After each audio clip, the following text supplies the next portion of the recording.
আপনাদের সামনে একটি মনোজ্ঞ বস্তু উপহার দেব। সেটা হলো আমরা ছোটোবেলায় মায়ের কাছে পড়েছিলাম, একে চন্দ্র দুইয়ে পক্ষ ইত্যাদি। একে চন্দ্র, একটি চাঁদ আকাশে থাকে। দুইয়ে পক্ষ, একটি মাসে দুটি পক্ষ থাকে, শুক্লপক্ষ এবং কৃষ্ণপক্ষ। তিনে নেত্র, তিনটি নেত্র অর্থাৎ চোখ বা নয়ন। একটি সূর্য, একটি চন্দ্র, আর উপরেরটি হচ্ছে অগ্নি। চারি বেদ, সংহিতা, ব্রাহ্মণ, আরণ্যক, উপনিষদ, অথবা ঋক, যজুঃ, সাম এবং অথর্ব। পাঁচে পঞ্চমান, সম্মোহন, উন্মাদন, শোষণ, তাপন, স্তম্ভন। একে পুষ্পধনুও বলা হয়। অরবিন্দ, অশোক, আপ, নবমল্লিকা এবং নীলপদ্ম।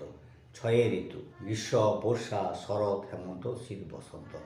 সাতে সমুদ্র, লবণ, ইক্ষু, সুরা, সর্পি, ধূলি, দুগ্ধ, জল। আটে অষ্টবসু, অনল, অনিল, ধর, ধ্রুব, প্রভাস, প্রত্যুষ, সোম, অর্হ বা সাবিত্র। নয়ে নবগ্রহ, বুধ, শুক্র, পৃথিবী, মঙ্গল, বৃহস্পতি, শনি, ইউরেনাস, নেপচুন, প্লুটো। দশে দিক, এই আমরা সবাই জানি, পূর্ব, পশ্চিম, উত্তর, দক্ষিণ, ঈশান্য, অগ্নি, নৈঋত, বায়ু, ঊর্ধ্ব, অথ। এগারো একাদশ রুদ্র, হর, বহুরূপ, ত্রম্বক, অপরাজিত, বিশাকপি, শম্ভু, কপর্দি, রৈবত, মৃগব্যাধ, সর্ব, কপালী।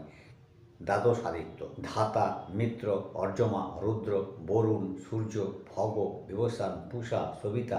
দশটা বিষ্ণু।